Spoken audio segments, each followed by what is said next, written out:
அந்நியாங்காரமி எல்லாரும் எப்படிடா இருக்கீங்க? ஸோ இன்னைக்கு ஜங்குக் எஃப்எஃப் தான் பார்க்க போகிறோம்.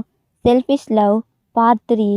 ஸோ இதான் நம்ம சேனலை ஃபர்ஸ்ட் டைம் பார்க்குறீங்க அப்படின்னா மறக்காமல் சப்ஸ்கிரைப் பண்ணி சப்போர்ட் பண்ணுங்கடா. அந்த சேனலை ஃப்ரெண்ட்ஸ் எல்லாமே ஷேர் பண்ணுங்கள். பேக்ரவுண்ட் நாய்ஸ் இருந்தால் இக்னோர் பண்ணுங்கள், ஓகேவா? So Telegram link, Instagram link, WhatsApp channel link கீழே 3 டிஸ்கிரிப்ஷன் இருக்குது. யாருக்காச்சும் ஃபாலோ பண்ணி சப்போர்ட் பண்ண தோணுச்சுன்னா போய் ஃபாலோ பண்ணி சப்போர்ட் பண்ணிக்கோங்க. அண்ட் வந்து கமெண்ட்டு மஸ்ட்டு, லைக் மஸ்ட்டு, ஓகேவா? ஸோ புரிஞ்சு போய் நம்புகிறேன். ஸோ போன பாட்டு எப்படியோ கொண்டு போனேன், பட் எப்படியோ முடிச்சிட்டேன். ஸோ இந்த பாட்டில் எல்லாமே உங்களுக்கு தெளிவாகிடும். ஏன்னா இந்த பாட்டில் தான் உங்களுக்கு டைட்டிலே புரியும். டைட்டிலுக்கு என்ன மீனிங், ஏன் இந்த மாதிரி வச்சேன் அப்படின்னு, சரியா? ஓகேவா? சரி, நம்ம ஸ்ட்ரைட்டாக வந்து எஃப்எஃப்குள்ளே போயிடலாம். ஜங்குக்கு புலம்பிட்டு அப்படியே இருந்திருப்பான். ஸோ இந்த சைட் நீங்கள் லியாக்காக ஃபுட்லாம் வாங்கிட்டு நான் ஹாஸ்பிட்டல் தான் வந்திருப்பீங்க. ஹாஸ்பிட்டல் வந்து அந்த ஃபுட்லாம் வச்சுட்டு நீங்கள் லியா அப்படியே பார்க்குறீங்க. அவள் வந்து இன்னும் மயக்கத்தில் தான் இருக்கா. லியா, உனக்கு ஹெட்டில் ஆப்ரேட் பண்ணியிருக்கு. ஆனால் அந்த ஜங்குக் எக்ஸ்ட்ரா அமௌண்ட் கொடுத்துருக்கான். அதை உன் அக்கௌண்ட்டில் நான் போட்டேன். ஆனால் என்னால் இனி இங்கே இருக்க முடியாது இல்லையா? நீ புரிஞ்சுப்பேன்னு நினைக்கிறேன். ஏன்னா ஏன்னா நீ எனக்கு ரொம்ப முக்கியம். எனக்கு அவ்வளோ பிடிக்கும்னு. ஆனால் நான் பண்ண விஷயம் தெரிஞ்சால் நீ என்னை கேவலமாக பார்ப்ப. இந்த பார்வை எனக்கு அவ்வளோ கஷ்டமாக இருக்கும்.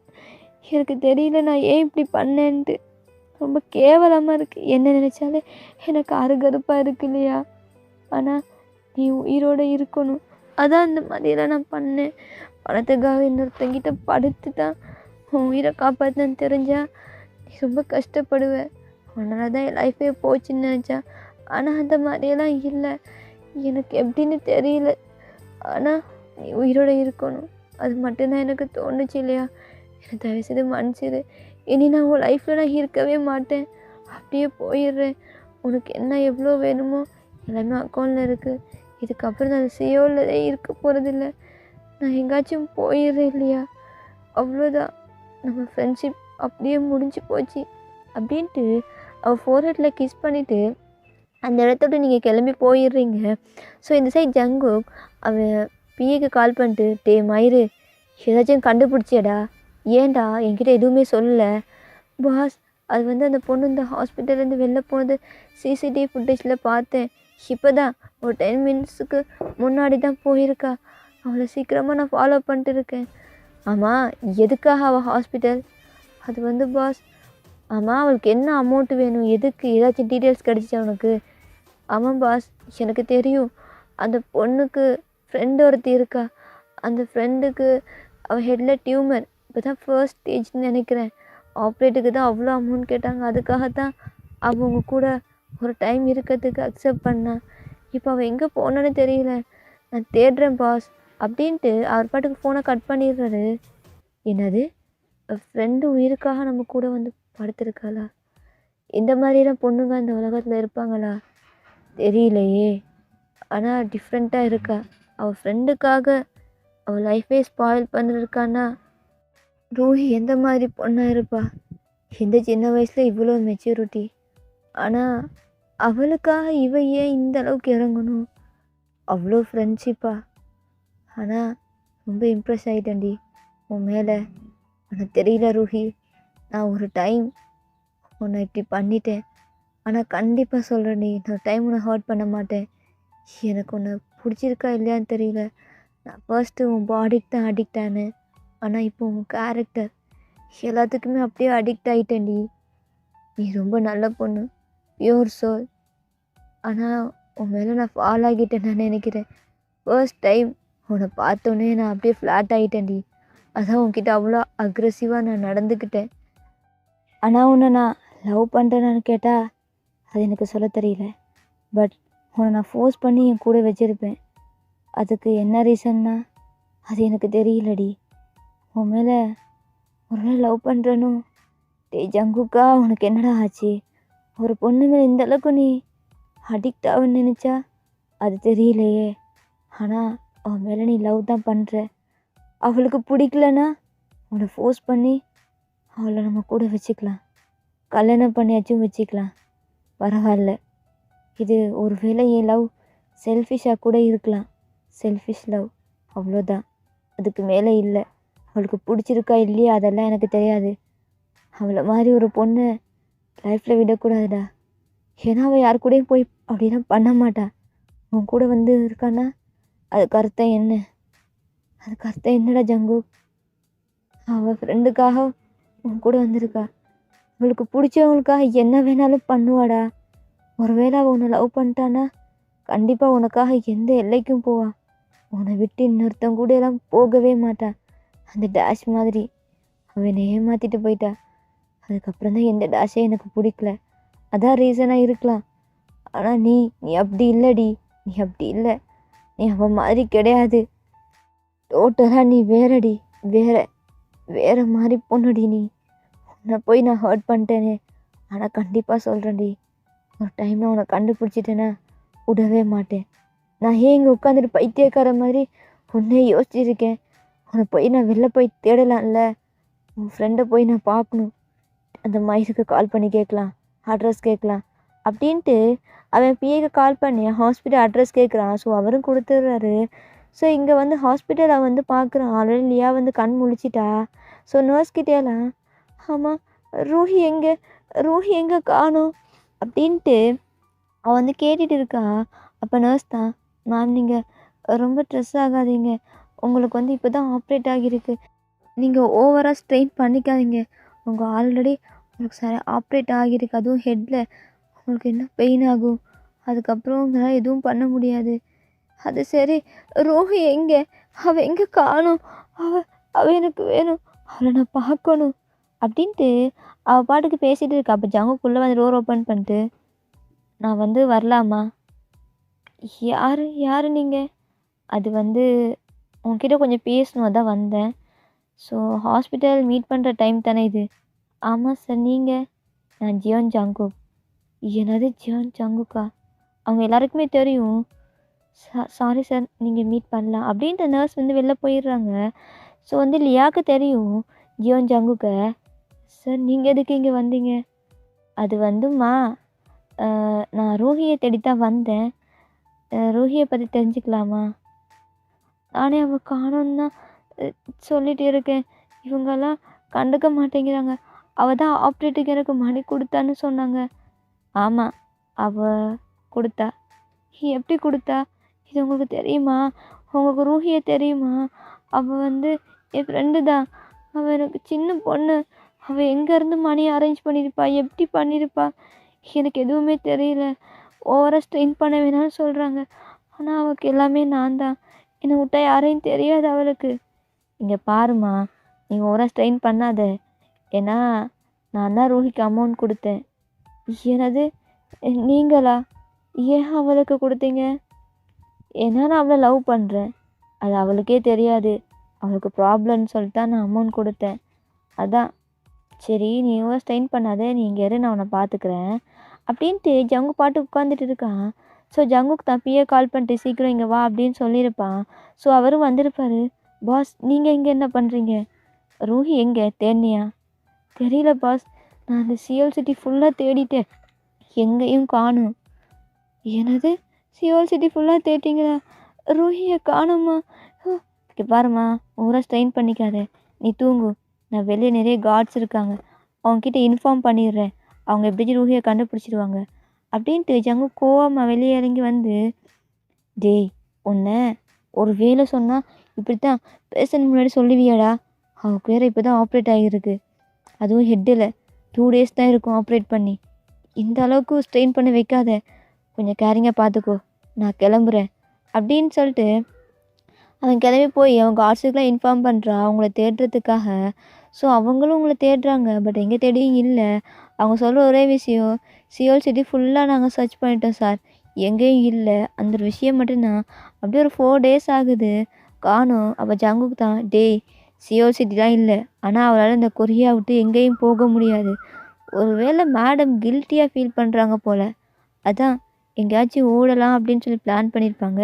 பூசான் டேகு எல்லா இடத்தையும் தேடுங்கடா, சல்லடை போட்டு தேடுங்க, எங்கேயாச்சும் இருப்பா அப்படின்ட்டு அப்படியே ஸ்ட்ரெஸ்ஸாக அப்படியே உட்காந்துட்டு இருக்கான் அவன் ரூமில் தான். இப்போது, ஏ ரூஹி எங்கடி போனேன், ஏண்டியன்னு இப்படி அலைய விட்ற அப்படின்னு சொல்லிட்டு அவன் வந்து உட்காந்துட்டு இருக்கான். இப்படியே தான் டேஸ் போகுது. ஸோ லியாவும் ஆப்ரேட் எல்லாமே முடிஞ்சு சர்ஜரிலாம் பண்ணி முடிச்சிருப்பாங்க. எல்லாமே முடிஞ்சு கியூர் ஆகி வீட்டுக்கு வந்துடுறா. அவ கேட்குற ஒரே விஷயம், "ரூஹி எங்கே?" அது மட்டும்தான். வேறு எதுவுமே கேட்கல. ஒரு 1 மந்த் ஆகியிருக்கும். பட் லியா அடிக்கடி ஜங்குக்கு கால் பண்ணி, "ரூஹி வந்துட்டாளா?" அப்படின்னு சொல்லி கேட்டே இருப்பா. ஜங்குக்கும், "இல்ல நான் இன்னும் கண்டுபிடிக்கல" அப்படின்னு தான் சொல்லியிருப்பாரு. ஸோ ஜங்குக்கு இப்போ ரொம்ப ஸ்ட்ரெஸ்ஸாக ட்ரிங்க்ஸ் பண்ணிட்டு கிளப்பில் தான் உட்காந்துட்டு இருக்கான். அவனுக்கு ஒரு கால் வருது. "டேய் என்னடா கண்டுபிடிச்சிங்களா?" "பாஸ் இந்த ஹாஸ்பிட்டலில் இந்த பூசான்னு நினைக்கிறேன். அங்கே தான் பாஸ் அந்த பொண்ணை நாங்கள் பார்த்தோம்." "என்னடா சொல்கிறீங்க?" "ஆமாம் இப்போ தான் நாங்கள் பார்த்தோம். ஹாஸ்பிட்டல் வந்துட்டு போனோம்." "சரி அவள் அங்கேயே அப்படியே ஹோல்ட் பண்ணிக்கோங்க, போக விடாம. நான் பார்த்துக்கிறேன்." அப்படின்ட்டு ஜங்கு கிளம்புறான் பூசானுக்கு போகிறதுக்கு. ஸோ இந்த சைட் நீங்கள் இப்போ என்ன பண்ணுறது? ஏன் எனக்கு ஒரு மாதிரி இருக்குது, ஹெட்டேக்கா, அடிக்கடி வாமிட் வேறு வருது. ஹாஸ்பிட்டல் போயிட்டு செக் பண்ணணும் அப்படின்ட்டா நீங்கள் ஹாஸ்பிட்டல் உட்காந்துட்டு இருப்பீங்க. ஸோ டாக்டர் வந்து சொல்லியிருப்பாங்க, யூரின் டெஸ்ட்டு, பிளட் டெஸ்ட்டு எல்லாமே எடுக்கணும். ஏன்னா நீங்கள் சில சிம்டம்ஸ்லாம் சொல்லியிருப்பீங்க. அவங்களுக்கே டவுட்டாக இருக்கும். ஸோ அவங்களாம் எல்லாம் எடுத்துகிட்டு ஃபைல்லாம் கிளியர் பண்ணிட்டு உங்களை கூப்பிட்றாங்க. ஒரு 2 ஹவருக்கு அப்புறம் தான் எல்லாமே முடிச்சுட்டு நீங்கள் வெயிட் பண்ணிட்டு இருந்திருப்பீங்க. அப்படியே உள்ளே போய் உட்காந்துக்கிறீங்க. "உன் பேர் ரூஹி, சர்நேம் கூட இல்லை. உனக்கு அப்பா அம்மா கிடையாதாம்மா?" "இல்லை எனக்கு அப்பா அம்மா கிடையாது." "அம்மா உனக்கு என்ன வயசாகுது?" "எனக்கு 16 ஆகுது." "அப்போ நீ ஸ்கூல் போயிட்டு இருக்க. உனக்கு இந்த மாதிரி சிம்டம்ஸ்லாம் எவ்வளோ டேஸாக இருக்குது?" "ஒரு 1 வீக்காக தான் மேம்." "சரி எதனால் இதெல்லாம் வரும்னு உனக்கு தெரியுமா?" "இல்லை எனக்கு தெரியல. ஏன் இப்படி வருதுன்னு. அடிக்கடி கோவம்லாம் வருது, அழுக வருது, சில பேரை மிஸ் பண்ணுறேன்." அப்படின்ட்டு நீங்கள் புலம்புறீங்க. "அது மட்டும் இல்லை எனக்கு ஹெட்டேக்காக இருக்குது, வாமிட்டிங்லாம் வருது தெரியுமா?" அப்படின்ட்டு ஒரு பேபி மாதிரி புலம்பிட்டு இருக்கீங்க. சரி உங்ககிட்ட இதை சொல்லாமான்னு தெரியல, பட் சொல்லித்தான் ஆகணும். உனக்கு யாரும் இல்லைன்னு சொல்கிற, பட்டு எதுக்கு இந்த மாதிரி? உனக்கு எதுவுமே தெரியாதா? "இல்லை ஏன் எனக்கு ஏதாச்சும் பெரிய ப்ராப்ளமா?" "அது இல்லைம்மா, நீ ப்ரெக்னெண்ட்டாக இருக்க." "என்னது? நான் ப்ரெக்னெண்ட்டாக இருக்கேன்னு? இப்போ என்ன பண்ணுறது?" "என்ன பண்ணுறது? பெற்றுக்க வேண்டியதுதான். உன்னால் இதை அபார்ட்டும் பண்ண முடியாது. அது மட்டும் இல்லை, ஃபாதர் சிக்னேச்சர் இல்லாமல் எதுவுமே பண்ண முடியாது. உன்னால் இதை தனியாக அபார்ட் பண்ணவே முடியாது. நீ சின்ன பொண்ணு. அப்படி அபார்ட் பண்ணாலும் உனக்கு ரொம்ப பெரிய இஷ்யூ ஆகும். உன் பாடி ரொம்ப வீக்காக இருக்குது. நீ அபார்ட் பண்ண ரெடியா?" "என்னது? நீங்கள் என்ன பேபியை அபார்ட் பண்ணலான்னு பேசுகிறீங்க? நான் பெற்றுக்கிறேன்." "என்னது பெற்றுப்பியா? யாரும் இல்லைன்னு சொல்கிற, பேபியை அபார்ட் பண்ணலான்னா அதுக்கும் முடியாதுன்னு சொல்கிற. ஒரு 1 மந்த் நல்லா பாடியை ஹெல்த்தாக ஆக்கிட்டு நீ வந்து அபார்ட் பண்ணிக்கோ. அதான் உனக்கு சரி. நீ ஸ்கூல் போகிற பொண்ணு, உனக்கு ஃப்யூச்சர் இருக்குது.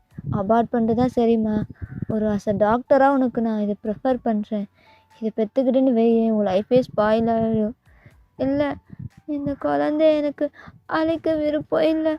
ஆனால் இந்த குழந்தைய என்னால் வச்சுக்கவும் முடியாது. இப்போ என்ன பண்ணுவேன்? வந்தே 1 மந்த் ஆயிடுச்சு. எதுக்குமே அமௌண்ட் இல்லை. வேலைக்கு போனால் மட்டும்தான் அமௌண்ட் வரும். இப்போ என்ன பண்ணுவேன்? என்னால் அபார்ட் பண்ண முடியாது." "இங்கே பாருமா, நீ அபார்ட் பண்ணு. நீ சின்ன பொண்ணு தானே. ஒரு டாக்டராக இல்லாமல் ஒரு அம்மாவும் உனக்கு நான் அட்வைஸ் பண்ணுறேன்னு நினச்சிக்கோ. அது ஃபாதர் சைனில் இருந்தாலும் பரவாயில்ல. பயாலஜிக்கல் ஃபாதர் தானே. நீ மேரேஜ் பண்ணியிருக்க மாட்ட. ஏதோ தெரியாமல் நடந்திருக்குன்னு நினைக்கிறேன். நீ வேற இன்னசென்ட்டாக இருக்க. அந்த மாதிரி பொண்ணாக பார்த்தா உனக்கு கண்டிப்பாக தெரியல எங்களுக்கும். அது மட்டும் இல்லைம்மா, நீ ரொம்ப நல்ல பொண்ணுன்னு நினைக்கிறேன். ஏதோ தெரியாமல் ஒரு டைம் நடந்திருக்கும். எனக்கு தெரியும் இந்த மாதிரி யாரும் இல்லாத பொண்ணுங்க இப்படி தான் எல்லோரும் பண்ணுவாங்கன்ட்டு. இது என்னால் எதுவும் பண்ண முடியாது. உனக்கு ஒரு அட்வைஸ் பண்ணுறேன், அபார்ட் பண்ணிடு." அப்படின்ட்டு அவங்க அபார்ட் பண்ணு தான் சொல்லிட்டு இருக்காங்க. அப்போ ஒரு பர்சன் டோர் ஓப்பன் பண்ணிட்டு, "யார்கிட்ட கேட்டு அபார்ட் பண்ணுறது? நீங்கள் முடிவு பண்ணுறீங்க." அப்படின்ட்டு ஜங்குக் தான் உள்ளேருந்து வர்றான். ஐ மீன் வெளில இருந்து. "உங்களுக்கா?" ஜங்குக்கை பார்த்து நான் ஐஸ்லாம் வாய்டாகுது. "என்னது இவனா?" அப்படின்ட்டு நீங்கள் பயந்துட்டு அப்படியே நிற்கிறீங்க எழும்பி. அப்போ ஜங்கு உங்களை கொஞ்சம் அப்படியே கோவமாக பார்த்துட்டு அந்த டாக்டரை பார்க்குறாரு. ஸோ டாக்டருக்கு ஆல்ரெடி தெரியும் ஜங்குக்கு அவள் எவ்வளோ பெரிய பிஸ்னஸ் மேன்ட்டு. "சார் நீங்கள் எப்படிங்க?" "ஏய் எவ்வளோ தைரியம் இருந்தால் என் குழந்தைய அபார்ட் பண்ண சொல்லுவேன்? அது வந்து அது வந்து சார் நான் நான் வந்து இங்கே பாரு, நீ ஏதோ தெரியாமல் பண்ணிட்ட, ஒரு டைம் உன்னை மன்னிச்சு விட்றேன். அது மட்டும் இல்லை, இது ஏன் குழந்தை, இவளை நான் தான் கல்யாணம் பண்ணிக்க போகிறேன் அப்படின்ட்டு உங்கள் ஹேண்டை பிடிச்சிட்டு தர தரன்னு இழுத்துட்டு போகிறான். நீங்கள் ஸ்டொமக் அவங்க ஹேண்டை பிடிச்சிக்கிட்டு, இங்கே பாருங்கள், இழுக்காதீங்க, வலிக்குது, ப்ளீஸ், பெயினாக இருக்குது, எனக்கு ஹெட்டேக்காக இருக்குது அப்படின்ட்டு நீங்கள் உங்கள் தலையை பிடிக்கிறீங்க, வயிற்ற பிடிக்கிறீங்க. ஜங்குக் தான் ஏய் அப்படின்ட்டு அவங்க அப்படியே லிஃப்ட் பண்ணிட்டு காருக்குள்ளே ஸ்லோவாக வச்சு அப்படியே உங்கள் சீட் பெல்ட்லாம் போட்டு காரை வந்து ஃபாஸ்ட்டாக ட்ரைவ் பண்ணுறான். நீங்கள் பயப்படுறீங்க, எனக்கு பயமாக இருக்குது அப்படின்ட்டு நீங்கள் அழுகுறீங்க. அப்படியே ஒரு பிரிட்ஜுக்கிட்ட போய் ஸ்டாப் பண்ணிட்டு ஜங்குக் உங்களை அப்படியே கோவமாக பார்க்குறான். இங்கே பாருங்கள், அதான் சொன்னேன்ல, ஒரு டைம் தாண்டு, நீ எதுக்கு இன்னொரு டைம் கூட்டு போகிறீங்க, நான் ப்ரெக்னெண்ட்டாக இருக்கேன், ப்ளீஸ் விட்டுருங்க, என்னால் முடியாது, இன்னொரு டைம்லாம் உங்களை பேர் பண்ண முடியாது கண்டிப்பாக அப்படின்ட்டு நீங்கள் அழுகுறீங்க. ஏய், உனக்கு கல்யாணம் பண்ணிக்கலான்ட்டு வந்தா என்னடி மயிறு பேசுகிற? என்னது கல்யாணமா? இல்லை, கல்யாணம்னா பண்ணிக்க மாட்டேன், நான் படிக்கணும். சரி, கல்யாணம் பண்ணிட்டு படி. இல்லை, நான் உங்களை கல்யாணம் பண்ணிக்க மாட்டேன், எனக்கு உங்களை பிடிக்கல, எனக்கு வேண்டாம். என்னது? நான் நான் உனக்கு வேண்டாமா? ஏய், என்னை பார்த்தா எல்லா பொண்ணுங்க ஒரு நாள் இருக்கலாமான்னு தோணுதுன்னு சொல்லுவாங்க. என்னடி கல்யாணம் பண்ணுறேன்னு இயக்கத்தாலம்மா பேசுகிற? இல்லை, அது வந்து எனக்கு நீங்கள் வேண்டாம் அப்படின்ட்டு நீங்கள் ஜங்குக்கை பப்பி ஐஸில் பார்க்குறீங்க. ஜங்குங்களை பார்த்துட்டு, இங்கே பாரு, ஒரு டைம் கூட பண்ணிட்டேன், அதுக்காகலாம் உன்னை கூப்பிடல சரியா? உன்னை கல்யாணம் பண்ணிட்டு என் கூடயே வச்சுக்கலான்னு தான் கூப்பிட்றேன். அது மட்டும் இல்லை, என் குழந்தை உன் வயத்தில் இருக்குது, அதுவும் ஒரு ரீசன் தான். உன்னை தனியாலாம் விட முடியாது, வா கல்யாணம் பண்ணிக்கலாம். இல்லை, கல்யாணம் கல்யாணம் வேண்டாம், நான் மாட்டேன், நான் போகிறேன். எங்கே போகிறேன்? உனக்காக அங்கே லியா காத்துட்டு இருக்கா. இந்த 1 மந்த்தாக அவள் காலேஜுக்கும் போகல, எங்கேயும் போகலை, உனக்காக அங்கே வெயிட் பண்ணிட்டு இருக்கா. இல்லை, நான் லியா முகத்தில் முழிக்கவே மாட்டேன். அவங்க கூட இப்படி இருந்து தான் நான் காசு கொடுத்தேன்னா அவன் என்ன நினைப்பா? அதெல்லாம் அவளுக்கு தெரியாது. என்னது தெரியாதா? அவன் லியாவை எப்படி உங்களுக்கு தெரியும்? அது எனக்கு தெரியும், உன்னை தேட போய் தான் நான் வந்தேன். இங்கே பாரு, ஓவராக பேசாத, எனக்கு கோவம் மயிராக வருது, உன்னை அடிக்கலான்னு தான் வந்தேன். ப்ரெக்னெண்ட்டாக இருக்கேன்னா விட்டு வைக்கிறேன். இங்கே பாரு, லியாவுக்கு எதுவும் தெரியாது, தெரியவும் தெரியாது, நீயும் சொல்லிக்கலாத. நான் உன்கிட்ட உன்னை லவ் பண்ணுறேன்னு மட்டும்தான் சொன்னேன், புரியுதா? உனக்கு எனக்கும் நாளைக்கே மேரேஜ். நீ பேபி பெற்றதுக்கு அப்புறம் நீ ஸ்கூல் போய்க்கோ, இப்போதைக்கு உனக்கு எதுவும் வேணாம். இல்லை, அது வந்து எனக்கு எனக்கு உங்களை கல்யாணம் பண்ண இஷ்டம் இல்லை. ஏண்டி, ஏன் இஷ்டம் இல்லை? ஏன் என்னை பிடிக்கல? உங்களை எனக்கு சுத்தமாக பிடிக்கல. நீங்கள் காசுக்காக எந்த பொண்ணுங்க கூட தானே போவீங்கள்ல, அந்த மாதிரி எனக்கு ஃப்யூச்சர் பார்ட்னர் வேணாம். ஏய், நான் ஓ மை காட், இது வேற, இப்போ என்ன பண்ணுறது தெரியல. டே ஜங்குக் சமாளிடா, வேறு சின்ன பொண்ணாக இருக்கா, எப்படி கரெக்ட் பண்ணுறேன்னு ஐடியா தெரியல. சரி, நான் பொண்ணுங்க கூட போகிறது உனக்கு ப்ராப்ளமா? ஆமாம், நீங்கள் அப்படி தானே, உங்ககிட்ட காசு இருக்குது, யாரை வேணாலும் எப்போ வேணாலும் நீங்கள் விலைக்கு வாங்கிடுவீங்க. அது மட்டும் இல்லை, இப்போது நீங்கள் பேபி இருக்குன்னு நான் கல்யாணம் பண்ணிக்கிறேன்னு சொல்கிறீங்க. பேபி பிறந்ததுக்கப்புறம் நான் குண்டாயிருவேன், அதுக்கப்புறம் நான் உங்களுக்கு சலிச்சு போயிடுவேன், இன்னொரு பொண்ணை பார்த்து நீங்கள் போயிடுவீங்க. உங்களை எனக்கு தெரியும், உங்களுக்கு அழகான பொண்ணுங்க தான் பிடிக்கும். இப்போ நான் கொஞ்சம் அழகாக இருக்கேனா, அதான் நீங்கள் என்ன கல்யாணம் பண்ணிக்கிறேன்னு சொல்கிறீங்க. பேபி பிறந்ததுக்கப்புறம் நான் குண்டாயிருவேன், அதுக்கப்புறம் நீங்கள் நீங்கள் வேறு பொண்ணை பார்த்து போயிடுவீங்க, நான் பேபியை கொண்டு தெருவில் நிற்கணும். எனக்கு நீங்கள் வேண்டாம், வேண்டவே வேண்டாம். நீங்கள் யாராச்சும் போய் கல்யாணம் பண்ணிக்கோங்க, என்ன விட்டுருங்க, நான் போய்க்கிறேன், எங்கேயாச்சும் போய்க்கிறேன்.